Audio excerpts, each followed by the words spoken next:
حضرت بايزيد بسطامی کے پڑوس میں یہودیوں کا پیشوا رہتا تھا، آپ کی مخالفت کرتا، ساری زندگی اس نے مخالفت کی، یہودی اسے بڑا مانتے تھے، اس سے کوئی غلطی ہو گئی سارے اسے چھوڑ گئے، پہلے رئیس اعظم ہوتا تھا پھر غریب ہو گیا۔ ایک دن حضرت بايزيد بسطامی گھر آئے تو بچے کے رونے کی آواز آئی، زوجہ سے پوچھنے لگے اس کا بچہ کیوں روتا ہے؟ تو کہنے لگی آپ کو پتہ ہے نا اب لوگ اسے چھوڑ گئے ہیں تو گھر میں دیا نہیں جلتا، بچہ چھوٹا ہے اندھیرے میں روتا ہے۔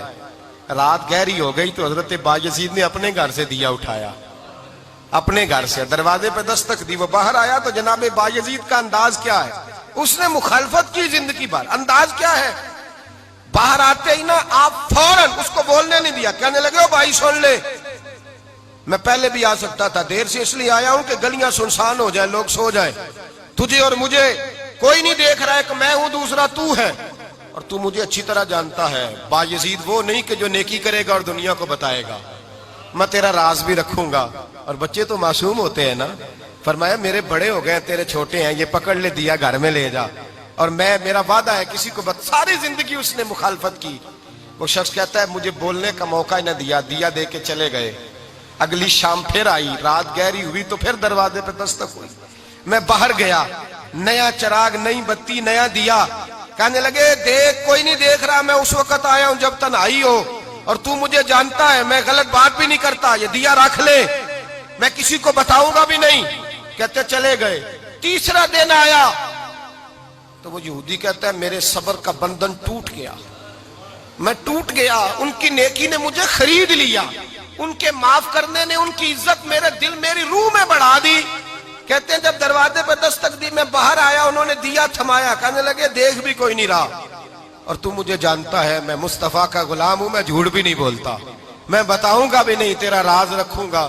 کہتے ہیں انہوں نے دیا تو اس یہودی پیشوا نے شور مچانا شروع کیا، کہنے لگا مسلمانوں باہر نکلو، یہودیوں باہر آؤ، عیسائیوں باہر آؤ، شور مچ گیا، لوگ چھتوں پہ چڑھ گئے، کیا ہوا؟ کہنے لگا یہ بايزيد ہے، میں یہودیوں کا پیشوا ہوں، میں نے ساری زندگی جھوٹے الزام لگائے، ساری زندگی اس کو بدنام کرنے کا ہر حربہ استعمال کیا، جو مجھ سے بن سکتا تھا میں نے کیا، پر یہ عجیب شخص ہے، یہ پرسوں بھی مجھے دیا دے گیا ہے، آج بھی دے گیا ہے، کل بھی دے گیا ہے، میں ساری زندگی اسے رلاتا رہا، اور اس نے میرا چھوٹا سا بچہ بھی میرے بچے کا رونا بھی اس سے برداشت نہیں ہوا۔ میں تم سب کو گواہ بنا کے کہتا ہوں میں جھوٹا ہوں، بايزيد سچے ہیں، ان کا مذہب بھی سچا ہے، قرآن بھی سچا ہے، اسلام بھی سچا ہے، اور جس مصطفیٰ کا یہ کلمہ پڑھتے ہیں وہ محبوب بھی بڑا سچا ہے، یہ سچے دین کے ماننے والے ہیں۔ کہنے لگے میں تمہیں گواہ بنا کے مصطفیٰ کا کلمہ پڑھتا ہوں اور تمہیں بتاتا ہوں کہ آؤ سارے در رسول پہ جھک جائے۔ بھائی یاد رکھیں، سمجھیں، غور کریں، عزت درگزر سے، اب اس پر میں زیادہ بات نہیں کر سکتا، عزت درگزر سے ملے گی، ایک تو آپ کو عزت عاجزی سے ملے گی، تقوی سے ملے گی، عزت درگزر سے ملے گی، عزت قناعت سے ملے گی، عزت کم بولنے سے ملے گی، اور اگر زیادہ عزت لینی ہے اور عزت اتنی لینی ہے کہ چھا جاؤ دنیا میں، اگر چھا جانے کا شوق ہو نا تو پھر رب فرماتا ہے میرے مصطفیٰ کی غلامی کر لو، پھر میرے نبی کے ہو جاؤ، قل ان کنتم تحبون اللہ فاتبعونی یحببکم اللہ، فرمایا تم میرے نبی کے ہو جاؤ، دنیا بھی تمہاری اور دنیا بنانے والا خدا بھی تمہارا ہو جائے گا، تم میرے غلامی مصطفیٰ میں عزت ہے، رسول اللہ کی نوکری میں، اور قسم اللہ کی بڑی عزت ہے، بڑی عزت ہے، بڑا وقار ہے، بڑا پیار ہے، بڑا حسن ہے، بڑی رعنائی ہے، بڑا ٹھہراؤ ہے۔ یار وہ جو لوگ کہتے ہیں نا میں پتہ نہیں کون ہوں، کہاں کا رہنے والا ہوں، یار نہیں لوگ پوچھتے تو کون تھا، تیری برادری کیا ہے، تو کہاں کا ہے، نہیں پوچھتے، تیرے لبوں پہ اگر ذکر مصطفیٰ ہے تو دنیا تیری غلام ہے، اگر تو حضور کا ہے تو پھر سارے دامن مصطفیٰ سے جو بھی لپٹا وہ یگانہ ہو گیا، اور جس کے حضور ہو گئے اس کا زمانہ ہو گیا، جس کے حضور ہو گئے اس کا، اقبال کہتے ہیں قوت عشق سے ہر پست کو بالا کر دے، اور دہر میں اس میں محمد سے اجالا کر دے، اور کی محمد سے وفا تو نے تو ہم تیرے، کی محمد سے وفا تو نے تو ہم تیرے، یہ جہاں چیز ہے کیا لوح قلم تیرے۔ رسول اللہ کی غلامی عزت دیتی ہے، نبی پاک کی نوکری، اللہ کرے آپ بول پڑے آمین کہنا۔ نبی پاک کی غلامی عزت ہے، حضور کی غلامی. یار بندہ بالکل بے عمل ہو نا، بالکل، تو میری طرح داڑھی رکھ کے پگڑی باندھ کے بس میں بھی چڑھ جائے تو کئی لوگ سیٹیں خالی کر دیتے ہیں، کہتے ہیں بزرگوں یہاں آ جائیں، حضرت جی یہاں آ جائیں. تو پھر عزت کس چیز کی ہوئی؟ سنت مصطفیٰ کی ہوئی نا. پھر عزت نبی پاک کی سنت کی ہوئی نا، وقار کی ہوئی نا.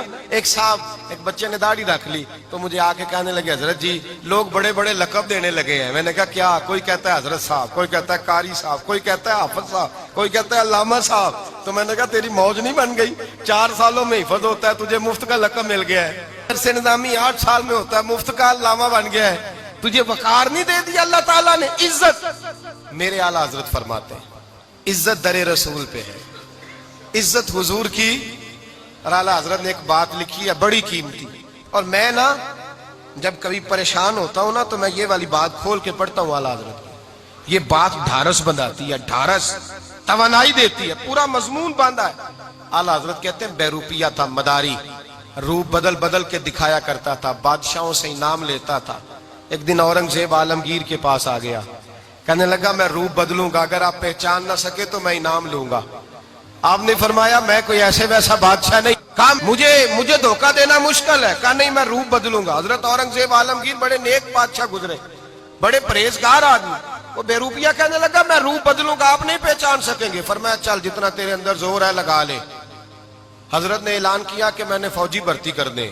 2 ماہ کے بعد ٹیسٹ ہوگا. وہ 2 مہینے دوڑتا رہا، رنگ روپ بناتا رہا. آیا ٹیسٹ دینے، 2-3 سپاہیوں کا امتحان لیا. اس کی باری آئی تو 10 روپے دیے. کہنے لگے تیرے آنے جانے کا کرایہ میں نے تجھے پہچان لیا ہے. کچھ دنوں کے بعد جانے لگے سفر پر تو بھکاری آ گئے خیرات مانگنے. اس نے بھی سارے منہ پر سیاہی مال لی، کپڑے پھاڑ لیے، سر کے بال منڈا لیے، بھویں تک کٹا لی، بدرنگ ہو کے آیا. کاسا آگے کیا تو حضرت نے 10 روپے ڈالے. کہنے لگے تیرے آنے جانے کا کرایہ میں نے پہچان لیا ہے. کچھ دن گزرے تو ٹیچر کی ضرورت تھی. اس نے مونچھیں بڑی کر لی، داڑھی نکلی لگا لی، سر پہ جنا کیپ پہن لی، ایک شیروانی لے لی اور ہاتھ میں چھڑی پکڑ کے آیا. کہنے لگا میں استاد ہوں، 2-4 بندوں کا امتحان لیا. اس کی باری آئی تو 5 روپے دیے، 10 روپے دیے. کہا تیرا کرایہ میں نے پہچان لیا.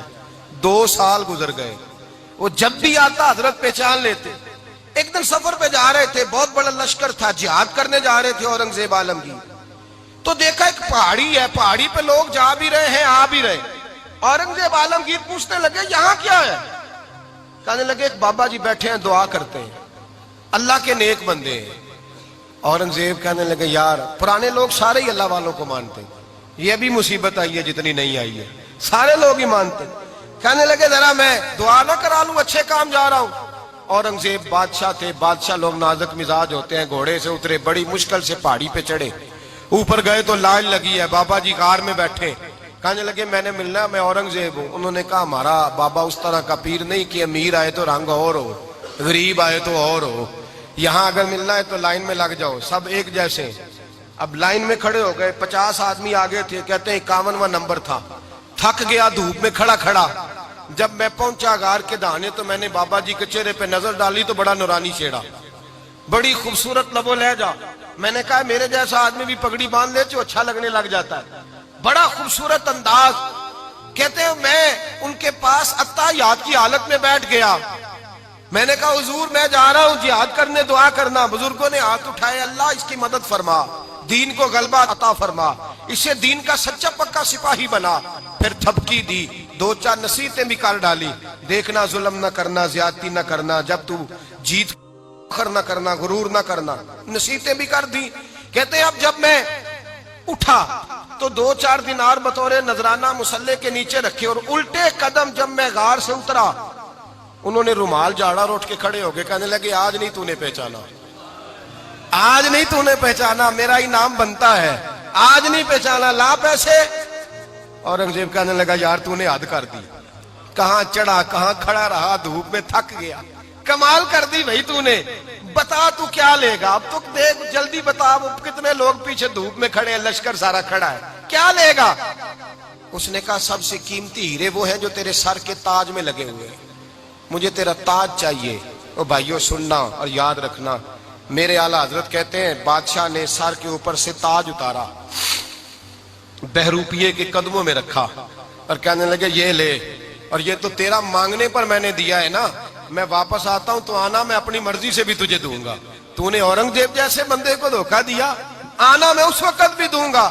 وہ دے کر بس بات ختم ہو گئی، حد ہو گئی. دے کر کہتے ہیں جب میں پلٹا نا واپس، بہروپیے نے آواز دی بادشاہ ٹھہر جا. تو میں نے پلٹ کے دیکھا تو کہنے لگے یہ اپنا تاج لے جا، اٹھا اور لے جا. میں نے کہا 2 سال بیت گئے تجھے محنت کرتے، آج قابو آیا تو لے جاؤں. کہنے لگا لے جا، مسئلہ سمجھ میں آ گیا. میں نے کہا مجھے بھی تو سمجھانا. تو کہتے ہیں وہ پھوٹ پھوٹ کے رویا، اس کی آنکھیں برس پڑی، سیلاب کی طرح آنسو بہ نکلے، تڑپا اور رو کے کہنے لگا بادشاہ میں نے جھوٹ موٹ رسول اللہ کی غلامی اختیار کی تھی، جھوٹ موٹ کی داڑھی، جھوٹ موٹ کی پگڑی، جھوٹ موٹ کا فقر، میں نے جھوٹ موٹ نبی پاک کا لباس پہنا ہے. تو تیرے جیسے بادشاہوں کے تاج میرے قدموں میں آ گئے ہیں. اگر میں سچ مچ رسول اللہ کا غلام بنوں گا تو اللہ کیا کچھ عطا فرمائے گا، اللہ کتنی نعمتوں سے نوازے گا. میرے اعلیٰ حضرت کیا فرماتے ہیں؟ اعلیٰ حضرت فرماتے ہیں فرشتے بھی کرتے ہیں تعظیم میری. کون جی؟ اللہ. ایسا عقیدہ بھی کم ملے گا جو بریلی کے امام کا عقیدہ ہے، ایسا بھی کم. کہتے ہیں فرشتے بھی کرتے ہیں تعظیم میری. کیوں؟ فرمانے لگے فدا ہو کے ان پر یہ عزت ملی ہے، فدا ہو کے ان پر یہ